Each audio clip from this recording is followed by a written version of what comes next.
You know what's wild. Right now, you probably have more money in your pocket than my entire family had for 6 months during the Depression. And I'm not talking about spare change for coffee. I'm talking about everything: rent, food, clothes, survival. Let me tell you something most history books won't. The Great Depression wasn't just about stock markets crashing or breadlines forming. It was about watching your father cry for the first time. It was about eating flour paste because there was literally nothing else. It was about neighbors disappearing in the night because they couldn't face another day. My name is Robert Hayes, and I lived through it. Not as a statistic, not as a black and white photograph in your textbook. I lived it from age 7 to 17, and what I'm about to tell you will change how you see everything about American history, because here's what they don't teach you in school. The Great Depression didn't just happen on October 29, 1929. For people like us, it started before that, and for some, it never really ended. So settle in. This is going to take a while, and I promise you, by the end of this, you'll understand why your grandparents or great-grandparents were the way they were. Why they saved everything, why they never threw away food, why they couldn't shake certain habits, even when times got better. Let's go back. Back to a time when America learned what real hunger felt like. It's 1928, and I'm 6 years old. We're living in a small apartment in Chicago, not far from the stockyards. My father works as a machinist in a factory that makes farm equipment. My mother takes in laundry from wealthier families in the nicer parts of town.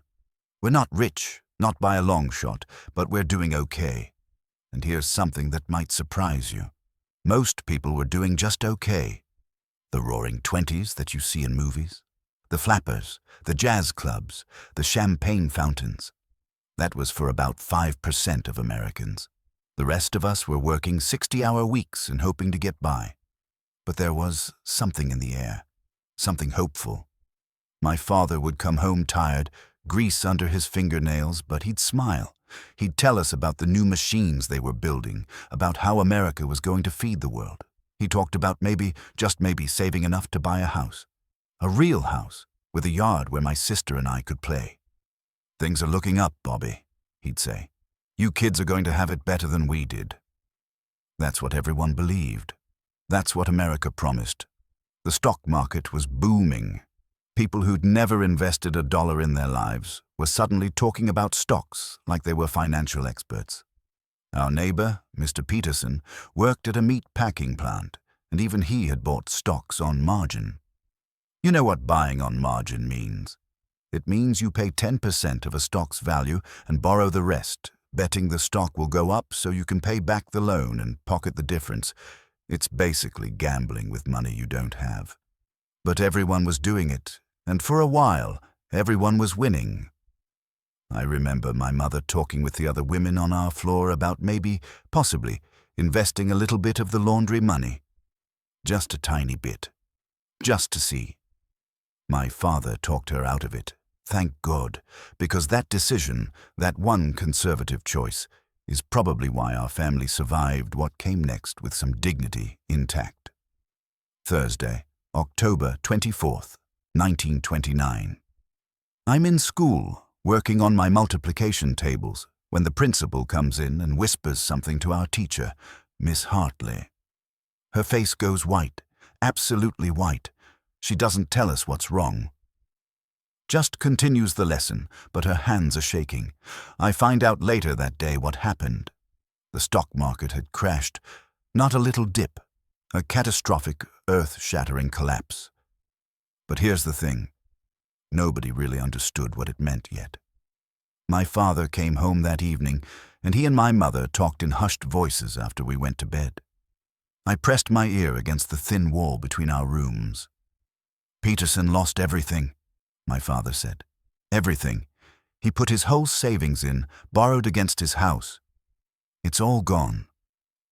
"What does that mean for us?" my mother asked. "I don't know. The boss says our orders are still coming in. We should be fine." Should be. That weekend, Mr. Peterson hung himself in his apartment. I remember hearing Mrs. Peterson screaming. That sound, You never forget something like that. It echoes through the decades. They didn't let us kids go to the funeral. Too traumatic, they said. But I watched from our window as they carried his body out, covered in a white sheet. I didn't understand it then. How could pieces of paper losing value make a man kill himself? I understand it now. The crash wasn't the depression. Not yet. It was the crack in the dam. And over the next few months, we watched that crack spread and grow until the whole thing burst. Within weeks, factories started closing. Not ours, not at first, but others. The plant 3 blocks down that made automobile parts closed. The textile factory where my aunt worked shut down overnight. Christmas 1929 was quiet. No presents, but we had food and we had each other. My father still had work. "We're the lucky ones," he kept saying. By March 1930, his hours were cut. Instead of 6 days a week, he was working 4. Instead of 10 hours a day, he was working 6. Do the math. That's less than half his usual pay. My mother took on more laundry, but here's the cruel irony. The wealthy families who could afford to pay someone to do their laundry, they were cutting back too. Some were doing their own washing. Others simply wore dirty clothes. Pride disappeared fast when the money ran out. I started noticing things. Small things at first. We stopped having meat with dinner. Then we stopped having dinner with much of anything. Breakfast became a thin oatmeal made with more water than oats. Lunch at school, which used to be a sandwich my mother packed, became nothing. The school started a lunch program for needy children, and I became one of those children. You know what that does to a 7-year-old boy's pride? Standing in line with a tin plate while other kids eat the lunches their mothers packed. But I was hungry, hungrier than I'd ever been in my life. So I stood in that line, and every week, that line got longer. By 1931, you couldn't pretend it was temporary anymore. This wasn't a downturn. This wasn't a rough patch. This was total economic collapse. My father's factory closed in June. I remember the day he came home at noon, carrying his toolbox, his face blank. Not sad, not angry, just empty. "They closed the doors," he said. "No warning, just closed." We had $17 to our name. $17, and rent was due in 2 weeks. My mother sat down at the kitchen table and cried for an hour. Just sat there and cried. My father stood by the window, staring out at nothing. My sister and I sat in the corner, quiet as mice. We knew, even at our age, that something fundamental had broken. The world we understood, where fathers went to work and came home with paychecks, where mothers cooked dinner and we had breakfast. That world was gone. That night, my father made a decision that probably saved us. We're leaving Chicago. We ended up in what people were calling a Hooverville. You know where that name came from? People named them after President Hoover, who kept insisting the economy would fix itself if we all just stayed patient and showed character. Meanwhile, millions of us were starving. Our Hooverville was on the outskirts of the city, where they'd torn down an old factory. About 300 families lived there, in shacks made of scrap wood, cardboard, tar paper, and whatever else people could find. Our house was about 8 feet by 10 feet. My father built it with help from other men, using wood scraps from a demolished building and a piece of corrugated metal for the roof. We had 2 actual blankets and several made from old newspapers sewn together. No running water, no electricity, no heat except what we could generate from a small makeshift stove my father built from an oil drum. This was our home for almost 2 years, and here's something that might shock you. We were relatively lucky. We had a shelter. Many families just slept in the open under whatever they could find. Let me paint you a picture of what daily life looked like. Wake up at dawn, because you can't sleep much later when you're cold and hungry anyway. My father and other men would line up at the soup kitchen 3 blocks away, hoping to get there before they ran out of food. Sometimes he'd stand in line for 4 hours. Sometimes he'd get to the front and they'd be out.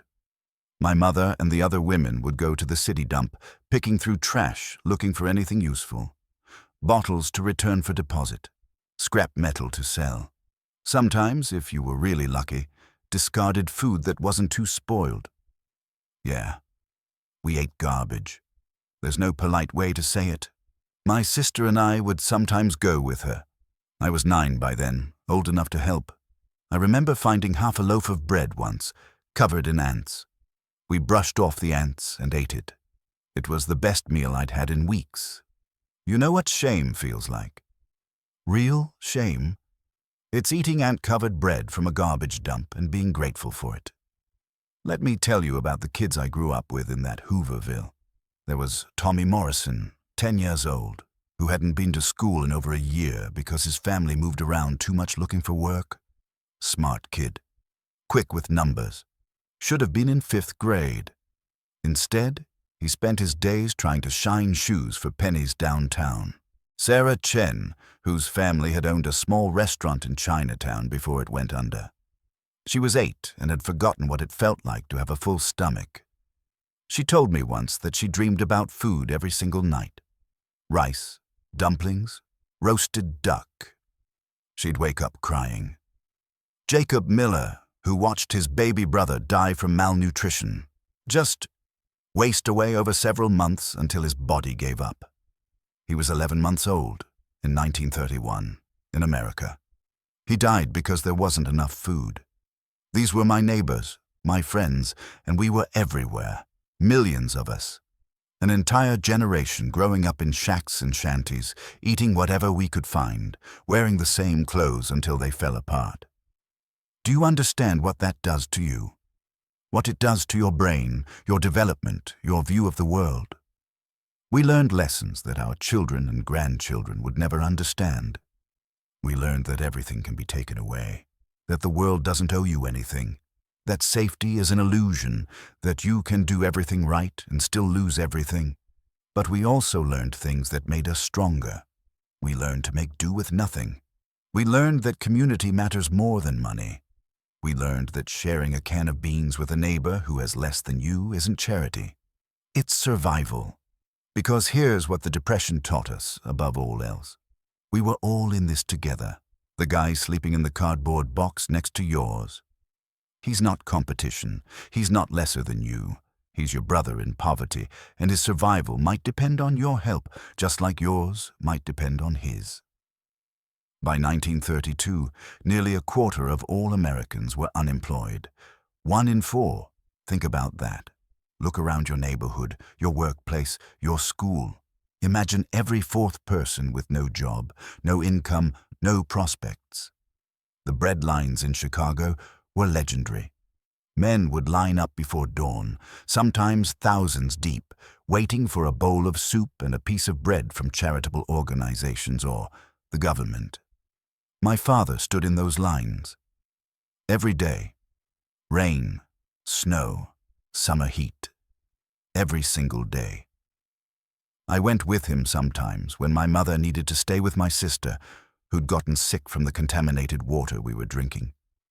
Standing in those lines changed something in my father. I watched it happen over months. He'd been a proud man, a skilled machinist, someone who provided for his family through hard work and expertise. Now he was a beggar, because that's what it felt like to him, even though he'd paid taxes his whole working life, even though he'd done everything society asked of him.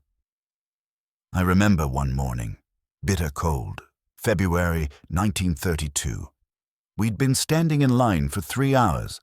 My father hadn't spoken a word, just stared ahead, his face red from the cold, his thin coat doing almost nothing against the wind. Finally, we got to the front. The volunteer, a kind woman from a local church, ladled some thin soup into our bowls and handed us each a slice of bread. "God bless you," she said.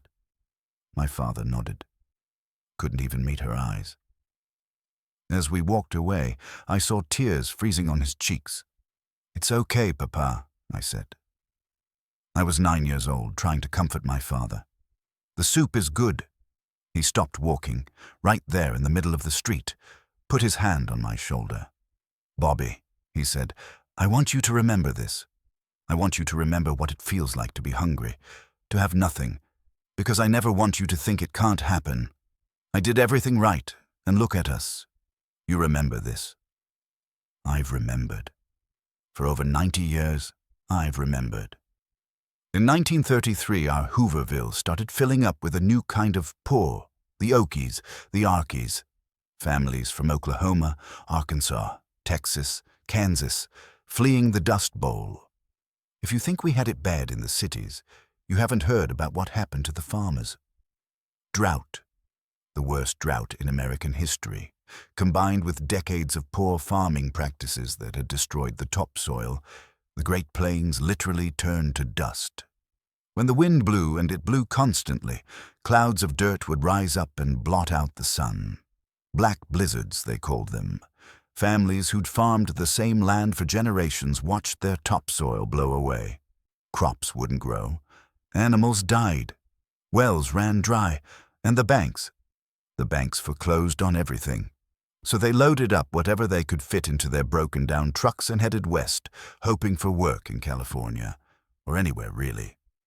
Most of them didn't make it to California. They ran out of money, ran out of gas, ran out of hope somewhere in between. We had a family park their truck next to our shack in June of '33. The Martins. Mother, father, 5 kids ranging from 3 to 14. They'd driven from Oklahoma with everything they owned. When they arrived at our Hooverville, they had no gas, no food, no money, and their youngest was burning up with fever. Mrs. Martin came to our shack crying. "Please," she said to my mother, "please, I know you don't have much, but do you have anything? Anything at all? My baby is dying." My mother gave her half our bread for the week and the last of our powdered milk. Just gave it to her. We had almost nothing, and she gave half away. I was angry. I'm ashamed to admit it now, but I was 10 years old and hungry, and I was angry that my mother gave away our food. She saw my face. After Mrs. Martin left, my mother sat me down. "Bobby, listen to me. That little girl is worse off than you. Her mother hasn't eaten in 3 days, so her children could have something. We can spare this. We must spare this, because someday we might be them, and we'll need someone to spare something for us." That little girl survived, by the way. The fever broke 2 days later. But I learned something from my mother in that moment that no school could ever teach me. Poverty doesn't make you selfish. It shouldn't make you selfish. It should make you kinder, because you know what it's like. March 4th, 1933. Franklin Delano Roosevelt became president. I remember listening to his inauguration on a radio that someone had rigged up in the Hooverville, powered by a car battery. 100 of us crowded around to listen. The only thing we have to fear is fear itself. People cried. Grown men wept listening to that speech, because for the first time in years, someone in power acknowledged that we were suffering. Someone in power said it wasn't our fault. Someone in power promised to do something. Within days, Roosevelt started the New Deal programs. The CCC, Civilian Conservation Corps, the WPA, Works Progress Administration, the PWA, Public Works Administration, alphabet soup of agencies, all designed to put people back to work. My father got a job with the WPA in the summer of 1933. They were building a new park on the north side of Chicago. He wasn't doing machinist work. He was digging ditches and hauling stones. But he was working. He was earning money, $15 a week. Do you know what $15 a week meant to us? It meant real food. It meant we could leave the Hooverville. It meant my father stopped crying at night when he thought we were asleep. We moved into a real apartment. Nothing fancy. 2 rooms in a tenement building that should have been condemned. But it had running water. It had electricity. It had a door that locked. The day we moved in, my mother just sat on the floor and cried with relief. But here's something important you need to understand. The New Deal didn't fix everything, not even close. It helped, absolutely. It kept millions of people from starving. But the Depression didn't end because of the New Deal. Unemployment was still massive. Poverty was still everywhere. People were still suffering, but at least we had hope. At least someone was trying. Let me tell you what life was like from 1934 to 1937, what I think of as the middle period of the Depression. Things were stable. Still terrible, but stable. My father worked his WPA job. My mother found work in a garment factory, sewing pants for 12 hours a day, 6 days a week. Between them, they brought home about $22 a week. Our rent was $8 a month. We spent about $3 a week on food. Coal for heat in winter was expensive, so we only heated our apartment enough to keep the pipes from freezing. We wore our coats inside. Clothes? You wore what you had until it literally fell apart, then you patched it.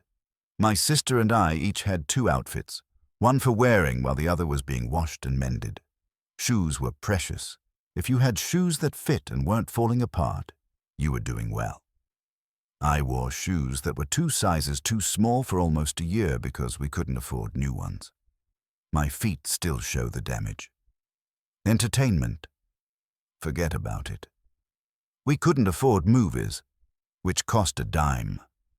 Sometimes, on special occasions, we'd listen to the radio at a neighbor's apartment. That was a treat. But you know what?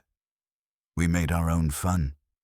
Kids in the neighborhood would play stickball in the street. We'd make toys out of whatever we could find.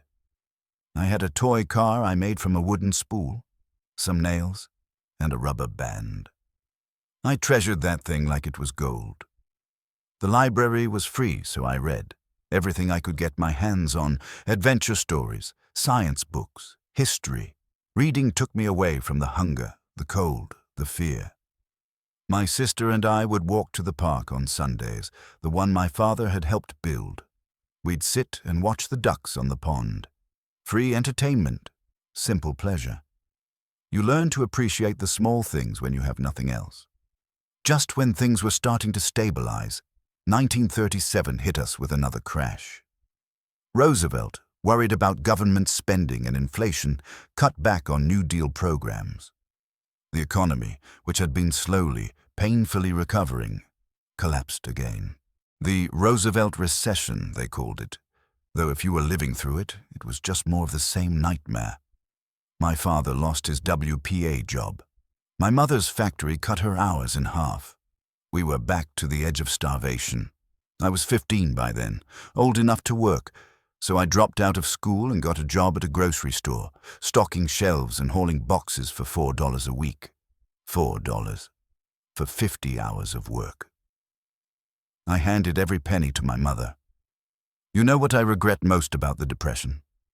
Not finishing high school. I was smart. I liked learning. I could have been something more than I became.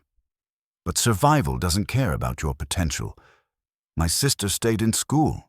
We all agreed on that. She was smarter than me, more ambitious. We'd make it work somehow so she could finish. And we did. Barely. She graduated high school in 1939, the first person in our family to do so. The night of her graduation, we had a celebration. My mother had saved enough to buy a small chicken. We roasted it with potatoes and carrots. We ate until we were full, actually full, for the first time in months. My father raised a glass of water. To Sarah, he said, who's going to have a better life than we did, who's going to be somebody. We all drank. Water never tasted so sweet. I need to be honest with you about something. The Depression didn't just take our money.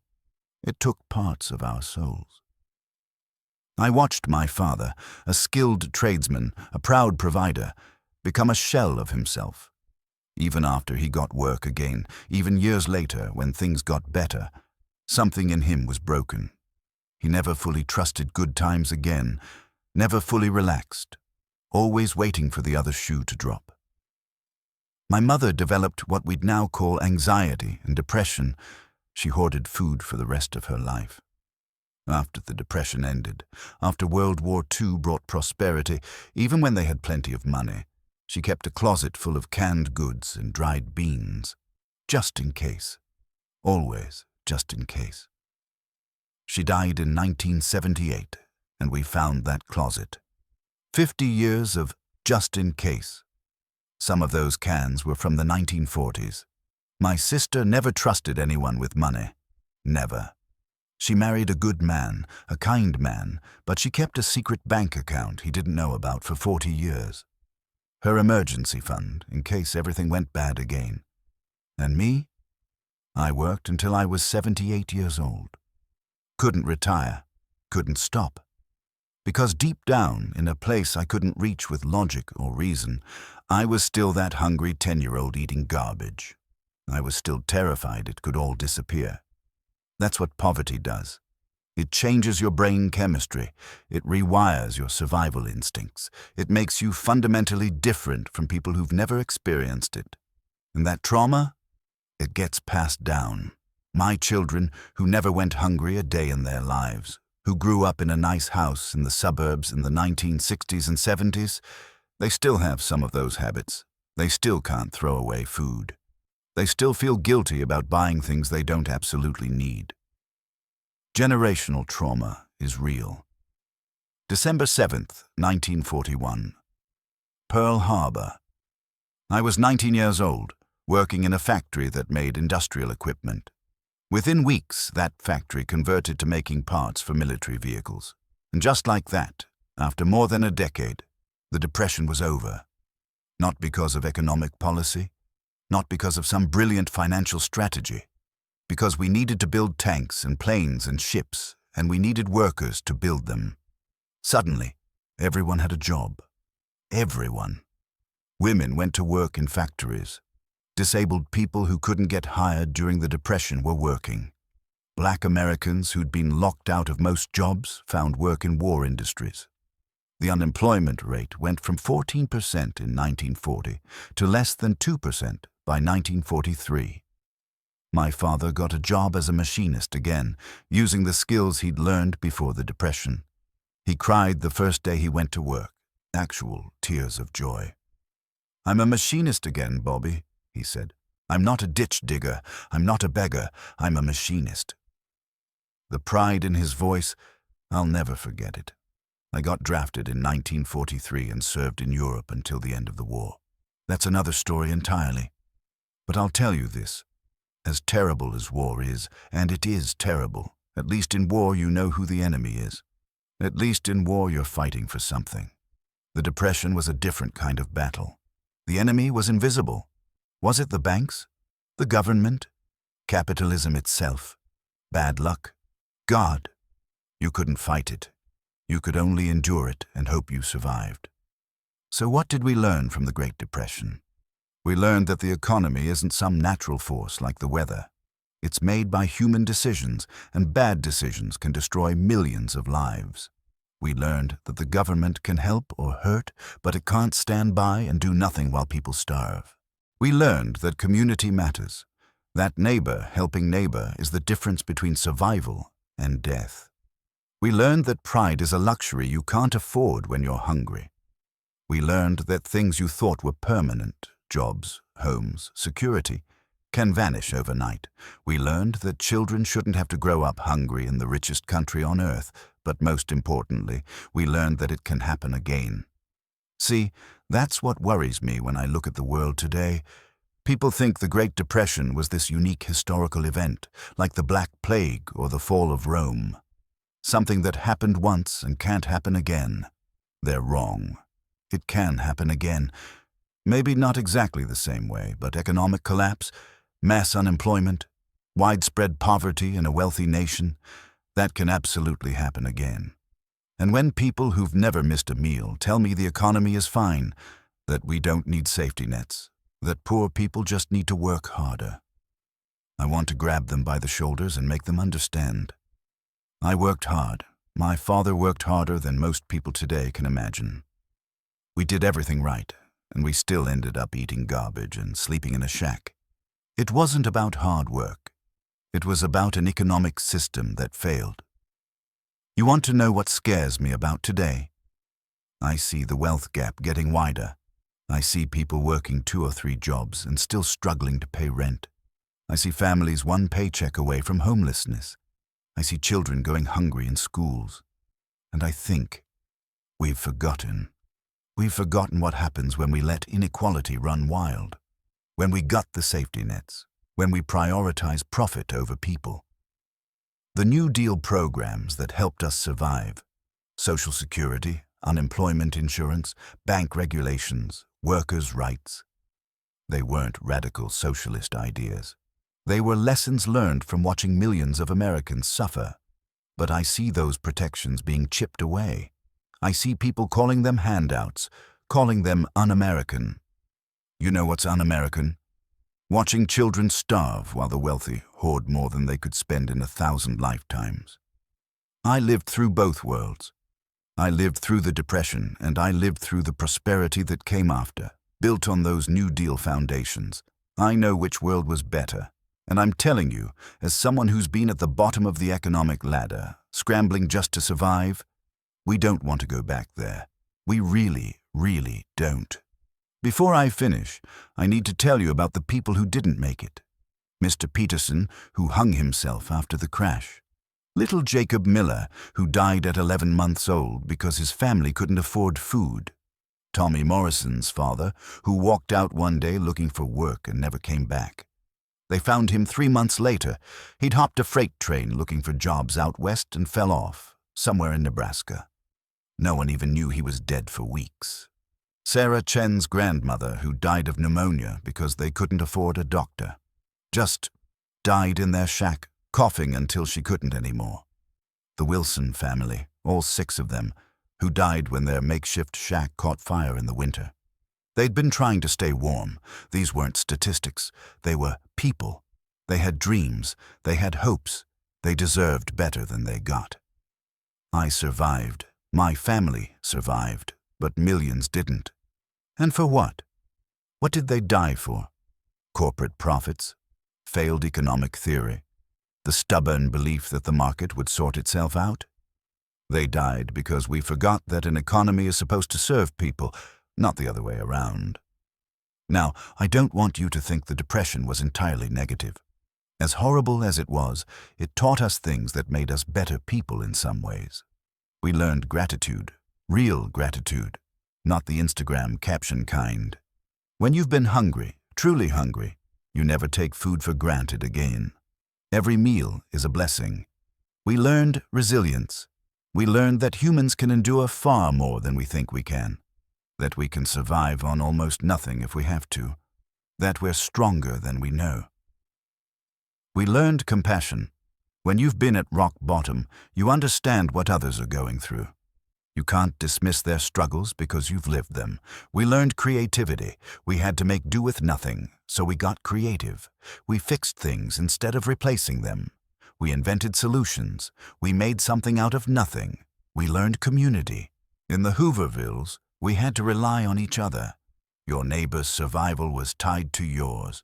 We shared what little we had because it was the only way any of us would make it. And we learned to appreciate the small things. A sunny day, a kind word, a full stomach, a warm bed. Things people take for granted became precious to us. These lessons shaped the greatest generation, as they called us.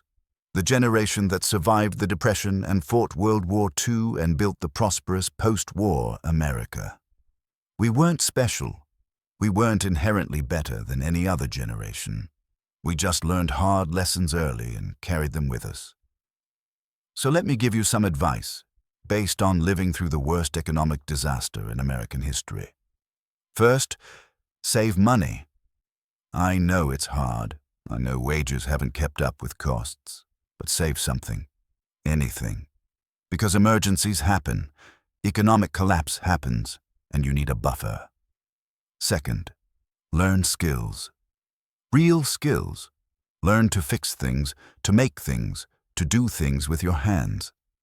In the Depression, people who could repair shoes or sew clothes or fix machinery survived better than people who only had one specialized skill.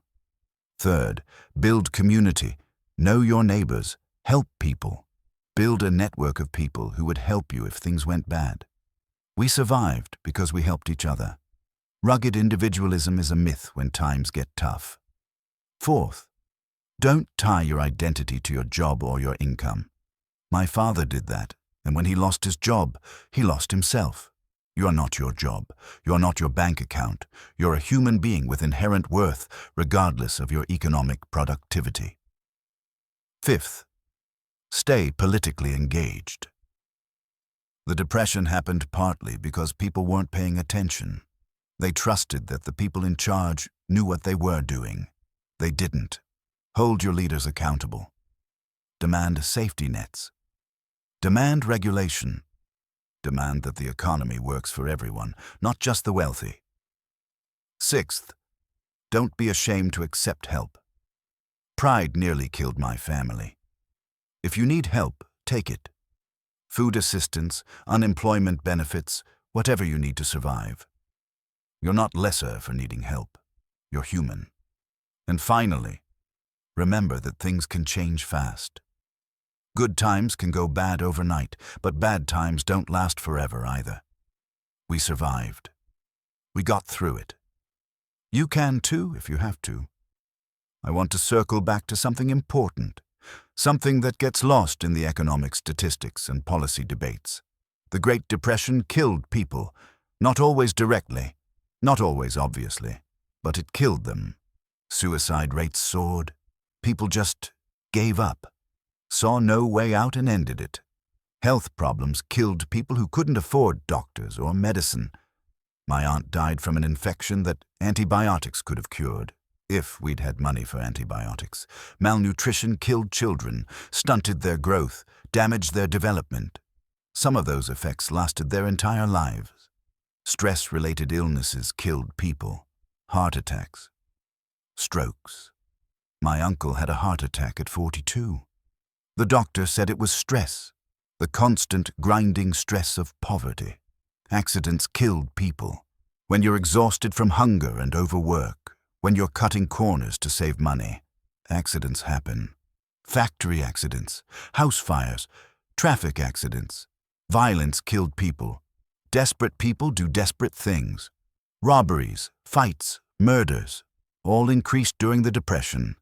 And hopelessness killed people. Not always by suicide, but by taking away their will to fight. They'd catch a cold that turned into pneumonia, and they just didn't try to get better. What was the point? The official death toll of the Great Depression is hard to calculate, but historians estimate it killed somewhere between 500,000 and 7 million Americans, either directly or indirectly. Think about that. An economic system failing killed more Americans than some wars.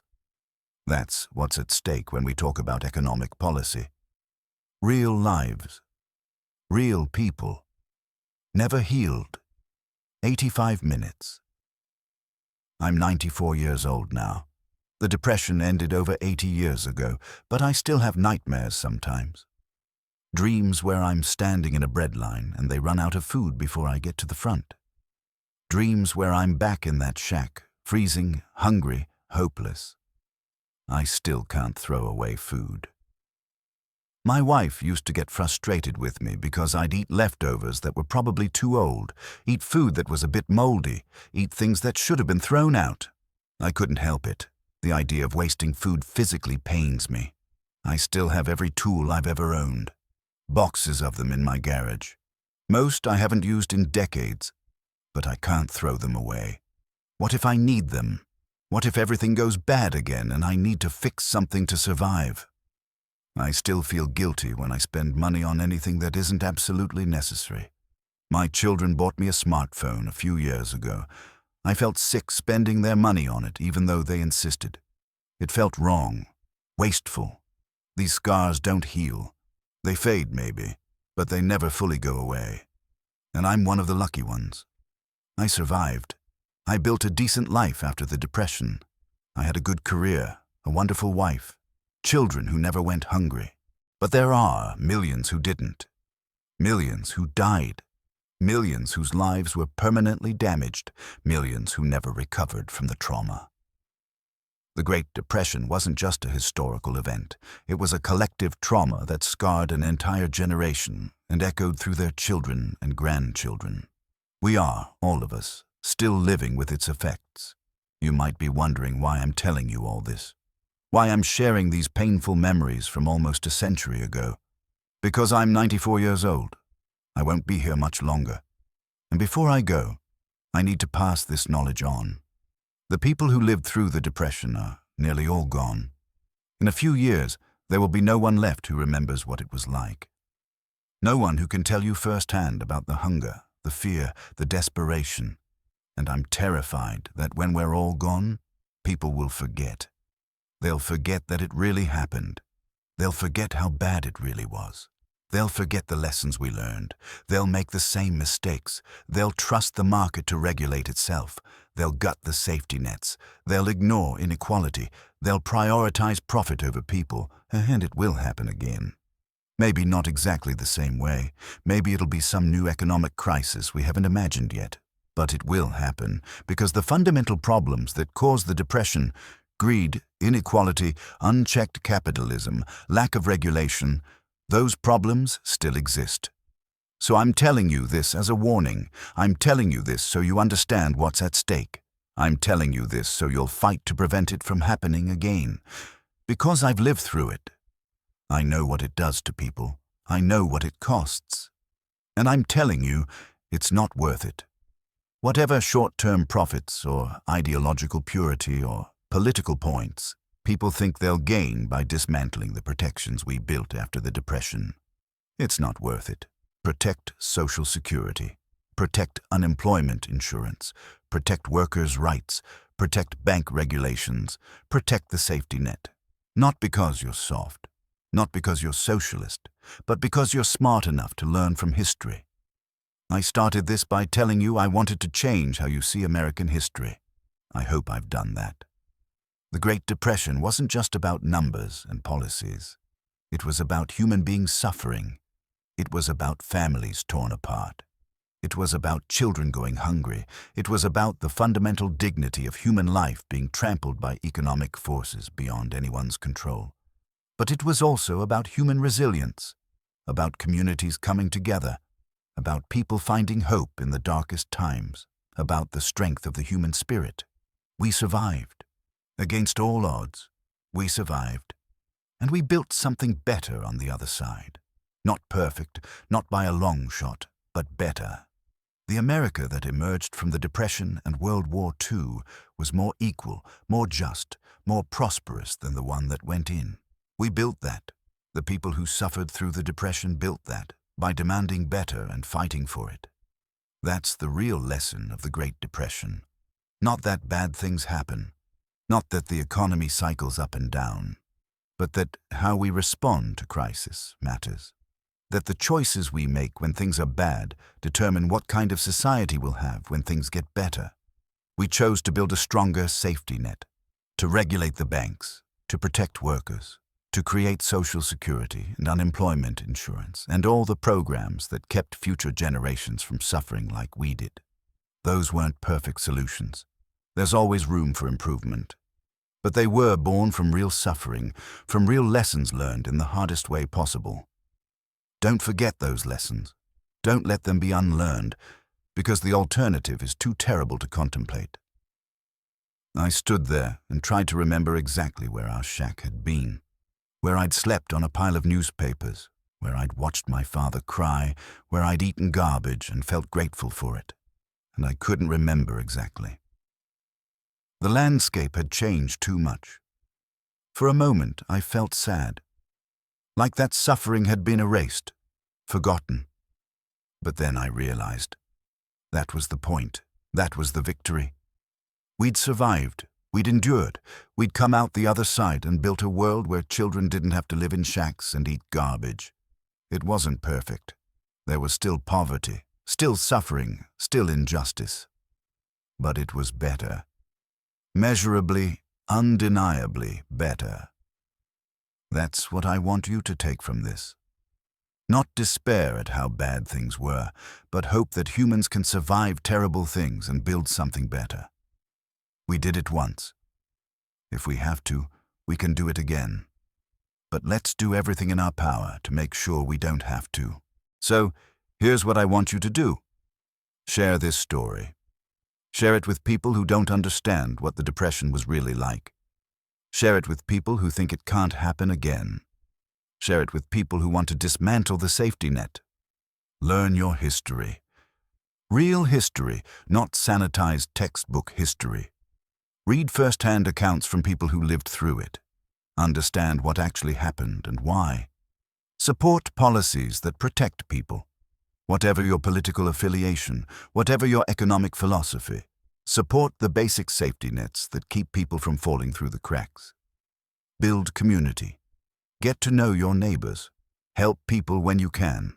Build the networks of mutual aid that might save lives if things go bad. Save what you can. Build a buffer. Prepare for hard times while hoping they never come. And most importantly, remember that economics is about people, not abstract markets, not GDP numbers, not stock prices. People. Real human beings with families and dreams and dignity. Never forget that. I'm Robert Hayes. I lived through the Great Depression. I'm telling you this story so you won't have to live through another one. Listen, learn, remember, and build a world where no child has to eat garbage and feel grateful for it. That's my legacy. That's what I hope you'll carry forward. Thank you for listening. Thank you for remembering. Now go out there and make sure this never happens again. If this story moved you, if it made you think, if it changed how you see the world, good. That's what I was hoping for. Hit that like button. Subscribe to this channel. Share this video with everyone you know. Not for the algorithm, not for views, but because this story matters. These lessons matter. And the more people who understand what really happened during the Great Depression, the better chance we have of preventing it from happening again. Thanks for watching. Thanks for caring. And remember, it can happen again. Don't let it.